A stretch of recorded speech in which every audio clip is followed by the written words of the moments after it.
We took off from the first, and I was like, uh-oh, I'm giving the wrong notes. This is my first time co-driving in a rally race situation. If I make a wrong call, we're gonna total Chris's car that he just finished rebuilding again. That is really nice, you don't wanna mess up. Here is my first rally experience as a co-driver.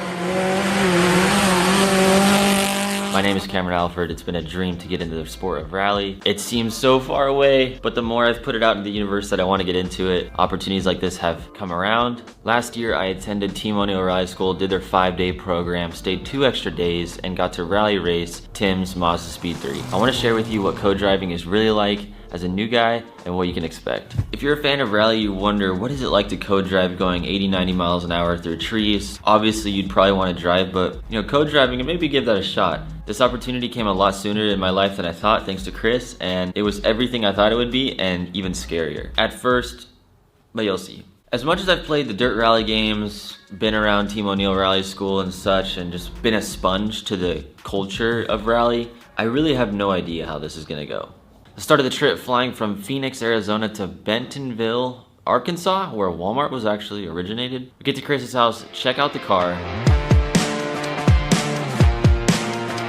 So we're in Chris's garage, where all the YouTube videos go down. He's gonna give us a little tour from front to back. Chris, how long have you been working on this car? So I bought this car in 2016, super rusty. Actually, nothing's stock on it anymore. Like the whole drivetrain came from a JDM car. The fuel tank that I literally just changed yesterday was the last factory part that was still on here. How many races have you done in it? Done a fair bit of rally crosses, only 2 or 3 stage rallies, so not too many. It was like my introduction into any sort of motorsport fabrication. I incorporated a lot of it into this car on the second rebuild in the last 3 weeks that I did, but there's still so much more that you could do. The whole front end's tubed, so I essentially just took a Sawzall, cut it off right here from the strut towers forward, and then just fabricated everything from there. It's a little hokey with how I did it, and I would probably remake most of it with how much I know now and seeing the VSC cars.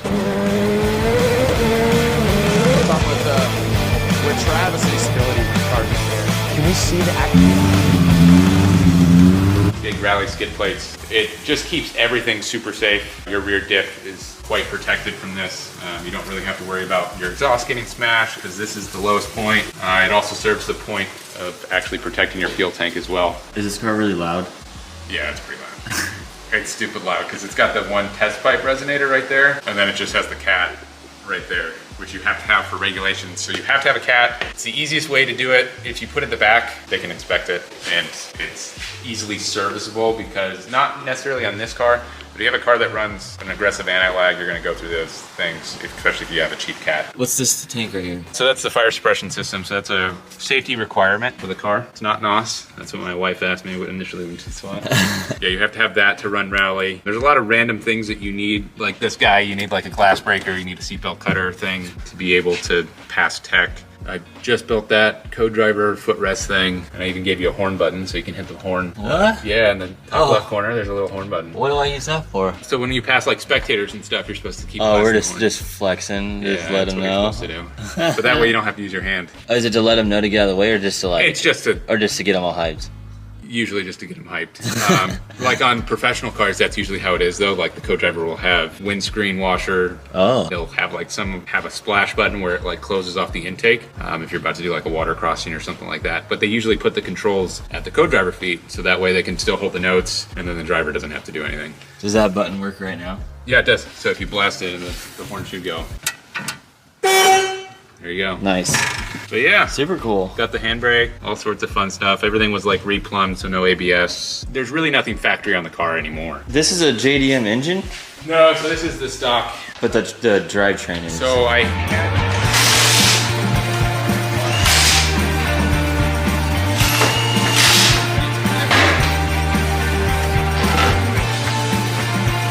Load it up, drive 4.5 hours to Steelville, Missouri, which is where our Airbnb house was. Get a good night's rest, and we're on to Recce in the morning.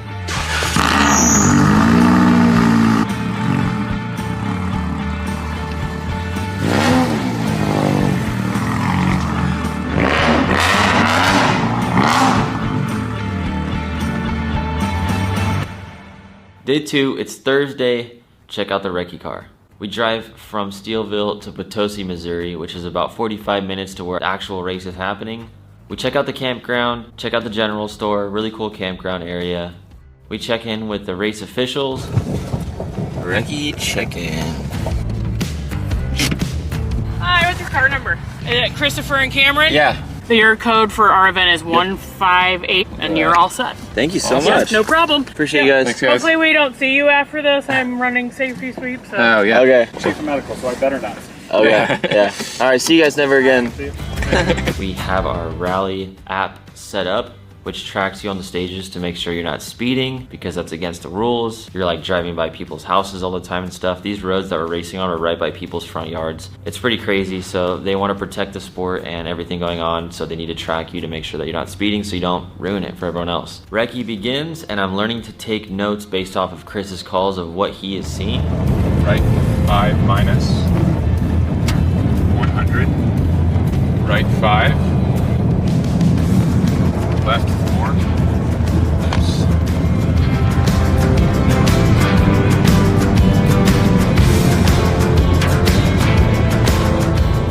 I'm getting used to having the Android tablet with the Rally Trip Meter app, which allows you to measure distances with the GPS. You can get your average speed, max speed. It helps you do the math for your time card that you hand to time control back and forth out of the car every stage and every time you transit between stages. In this box? 14 mil.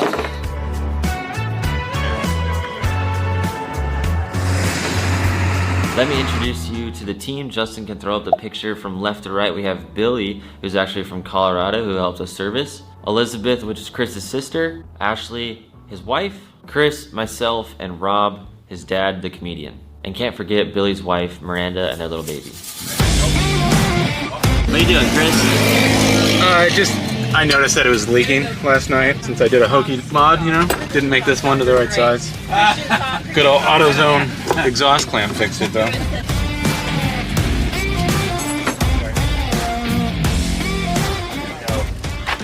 Just got this set up. Cameras are all powered by external batteries right here. And we have another one here. Billy, thanks for helping with the car. Say hi to YouTube. What up, YouTube? How long you been interested in rally? So I'm from Denver, Colorado, and been interested in rally honestly since before I could walk. My dad used to co-drive in the Acropolis rally back in the 70s, and when he moved out here to the States, just wasn't in the cards trying to have a family and do rally. So now 28 years later, here we are.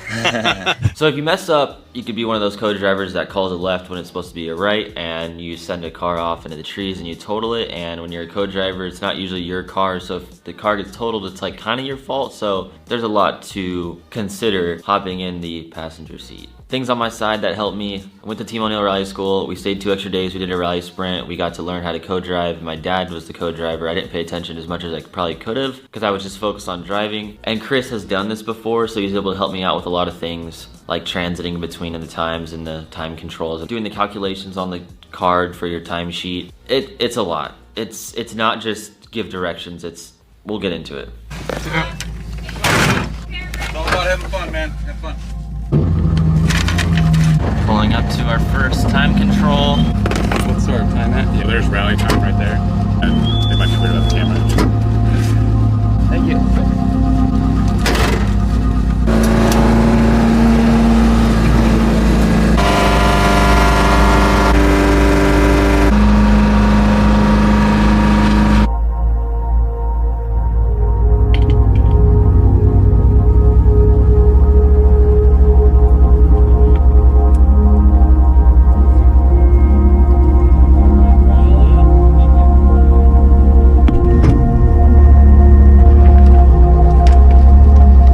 Very first stage, horrible. No, I think it's No, 15, 18 to start. Ask him real quick. Hey, you said 15, 18? I literally was in a panic because the GoPros weren't working. We only had the one angle that was facing us. Chris did have his helmet cam on, luckily. We were late from service. I was trying to figure out what I was doing. It was way more intense in the moment, and we took off from the first time control. And I was like, uh-oh. None of my notes were lining up. We were trying to figure it out. It was just bad. I ended up writing like a little note about the start on the second page, So I literally started on the wrong page. I'm giving the wrong notes, just off to a horrible start.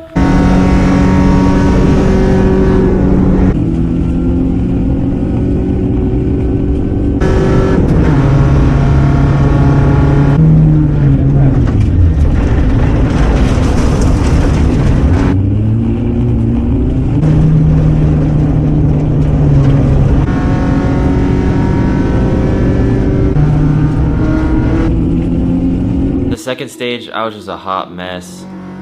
Me and Chris got into it a little bit because I'm trying to figure out what I'm doing. He's trying to drive, we don't want to crash, and it's just super hectic. So honestly, a little bit of footage, but it was kind of lame. The third stage, thank the Lord, the GoPro's working. We're in better shape, we're feeling more confident. And I actually was co-driving instead of just being a lump on a log in the passenger seat. Right 5, left 5, caution, crest down. I had the realization in the first 2 stages that it's really uncomfortable. You would call a left and then there would be like 3 calls right after.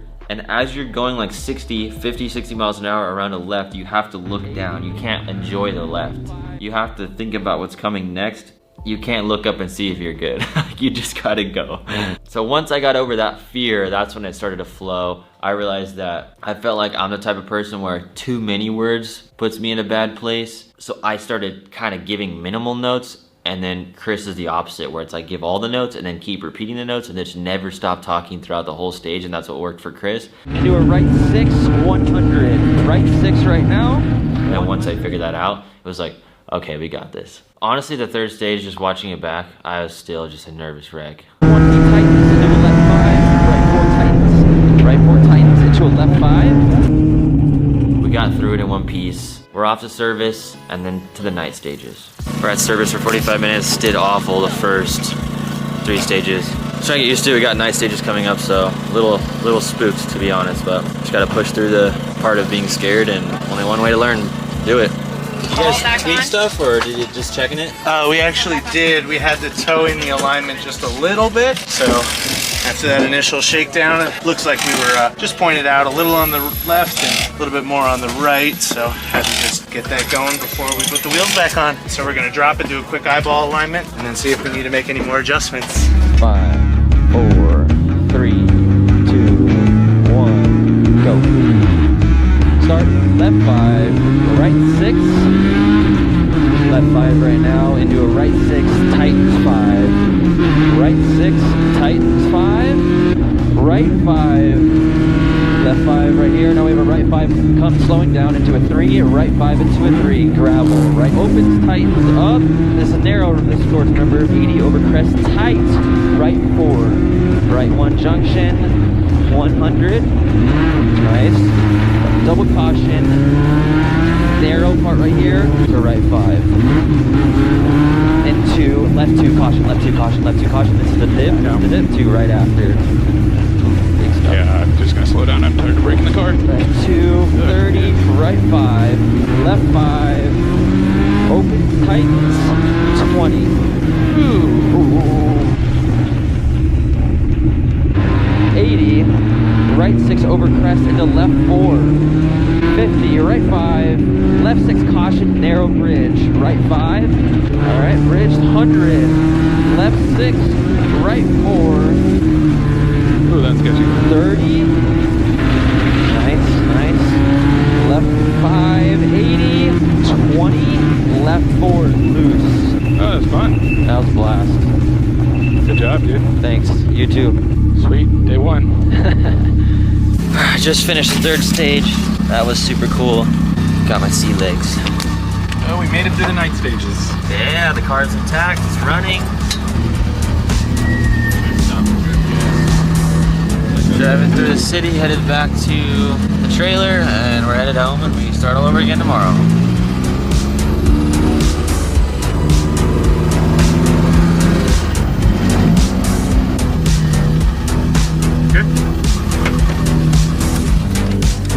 Hey, what'd you think, man? Hey, we killed it that time. Right on. I got my sea legs. Come on, let's see it wobble. It's day 4, it's Saturday. We have Park Expose to start it out, where all the rally cars are parked on like a public street. People in the town can come check it out. Give you a little tour of the cars that were there.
natural progression all the way up to the 8th stage of the race, and that's when we had a little bit of a close call. We're good, we're good, we're good.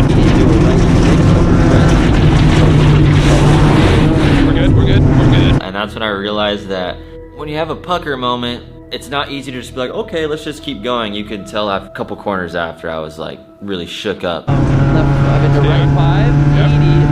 Or right 5 right here. Because if you slow it down, that tree is so close to the side view mirror, and I was like, oh man, we're about to come to a screeching halt if we catch one of these trees. But the car handled great and we pulled right out of it. 3, 2, 1. Right 5, 60 into left 5, 30. Left 5 into left 4, 5 over crest, 30. Right 5 over crest, 30. Left 5 over crest, up 30. The crest right 4. Right 6 into left 6 over crest, stay right. Right 6 into left 5, 30. Right 6 into left 5. Crest into right 4 gravel, 20. 20, left 6 over crest, 100. Left 5 minus into right 5. Left 5 minus into right 5. That's the boy! Right 5, right 5, over crest. Coming up, we have a left 5 over crest down. Left 5 over crest down. There's that adrenaline hit. Into right 5, tightens 4 over crest. This is the left 6. Right 5. Left 5, up 20. 40, left 6, 80. Right 6 over crest into left 4. Right 6 over crest into left 4. Left 4 coming up. Left 4 coming up. 200 flat out of here. 200 we're hauling for a while. We're hauling the mail. Oh, early.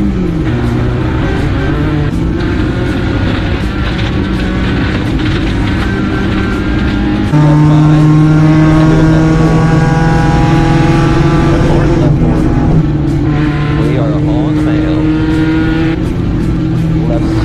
Over crest. Yeah, never know. 580. Crest. Into left 5 into right 4 loose. Left 5 into right 4 loose. Right 5 tight long down. Left 6 20 coming up. So looking at our Android tablet, our average speed was 67 and our max was 92. Top of 4th. We're back at service. The team is jacking up the car while I'm hanging out in here. I got the time set up. We have 36 minutes left of service. New time card, and we'll be back on the road for our last 3, which they're gonna be fast. Fast. That last stage we hit 92. This time I think we're gonna catch 5th and maybe go over 100.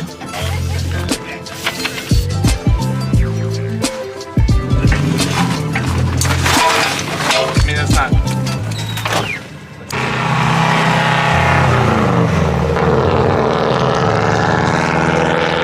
This campground is pretty cool. Nice store, everything you need in it. There's like a lake over there, all this nice campground.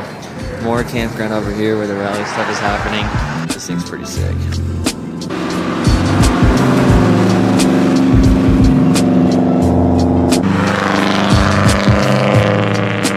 Got the Honda boys over here. Pretty cool rig. I guess it's the engineers at Honda have their own little budget and go racing together. This dude owns a Subaru shop, it seems like, from the stickers on the car. And then I don't know what this is probably a homie maybe.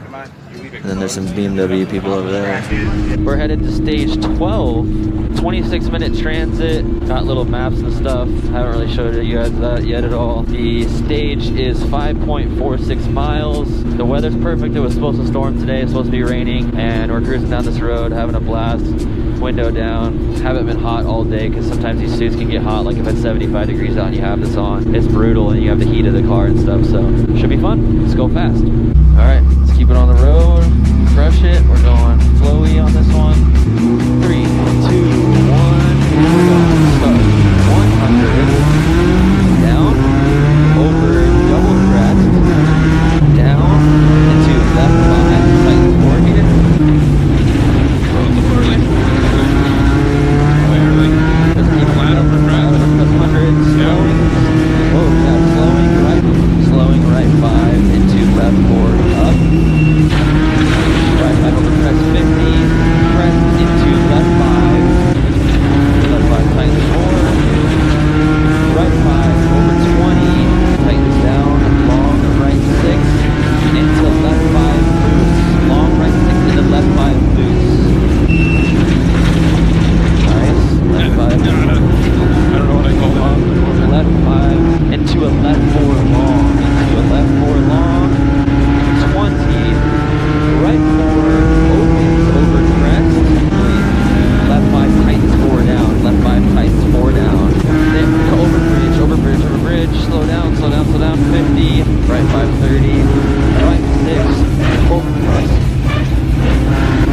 Last stage of the day. 3 is what we call it. 5, 4, 3, 2, 1. Right forward long, 200 chicane. Oh, it's right here.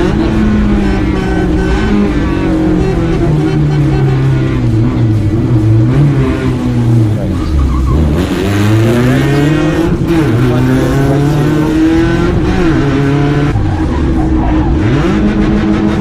Oh, I missed That second, oh no, under another right two. Stay in. 50, left two. Another left three. trying to. I think it's hooked up. Last finish.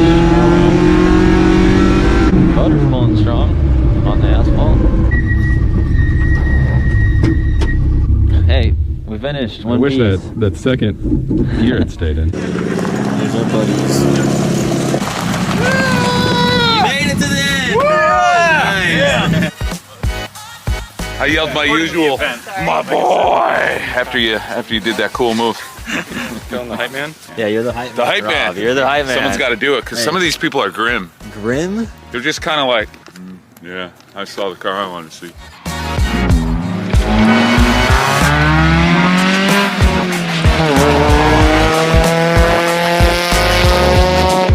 When they say rally cars are expensive, it's mainly just a cage. Oh man, oh man, oh man. See, he got it pretty good. He hit hard. They got right out of the car. I know. It's just... Learning how to co-drive, I think you can study as much as you want, but until you go out there and do it, that's when you really get your sea legs, as I would like to say.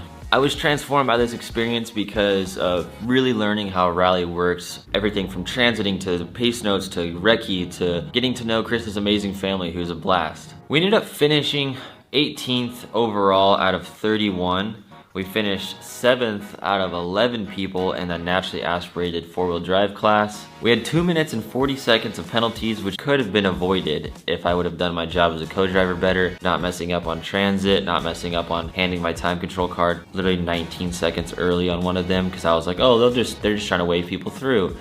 You can't do that. Like when you're a co-driver, it's like on the exact minute you hand it to them, no early, because if you hand it early, that means you're speeding. And if you're speeding, that's like the worst thing, so it's a way higher penalty. And we had one late run out of service, unfortunately. If we wouldn't have had that happen and my many mistakes, we would have finished 3rd or 4th in our class. And technically we were the fastest 4-cylinder naturally aspirated car there. The cars that were beating us on stage were H6s, which is a 6-cylinder Subaru motor. So we were hauling, we were doing great. It would have been cool to possibly get a podium if I wouldn't have made mistakes, but it was so hectic. Being a co-driver is absolutely crazy. I feel really confident going into the next rally. If I co-drive again, the biggest learning curves were just the timing with the time controls and doing the math on the paper in between transit, because you gotta do the math while looking at directions of making sure you get to different stages. In some situations you would finish a stage and then you would have a 45-minute transit. You would just be driving the speed limit 45 minutes to another area in the woods to the next stage. And there's a lot of turns in between and distances and keeping track on the tablet and things like that. It was a lot. Only really the first time, but once you wrap your head around it, you're like, oh, that's no big deal. I want to take a moment and say thank you to Chris and his family for treating me like their family, taking care of me. I appreciate them so much. Chris giving me the opportunity. It was a blast, and I just want to tell the Wintercorns, thank you so much. I appreciate you. It was nice to take a step back away from my normal area, go in the middle of the woods, do something really challenging, and have great people around you that are a great support system. It was amazing. I came out of this, I know how rally works, I know how to be a good co-driver now, I have a lot to learn to become better at it, but I finally can wrap my head around this whole stage rally, intense racing format. That's crazy, and my favorite. Now that you've got a taste of co-driving, you can click this video right here and see what it's like to drive a rally sprint in the Mazda Speed 3. Had a blast. What goes down in this video, I will never forget.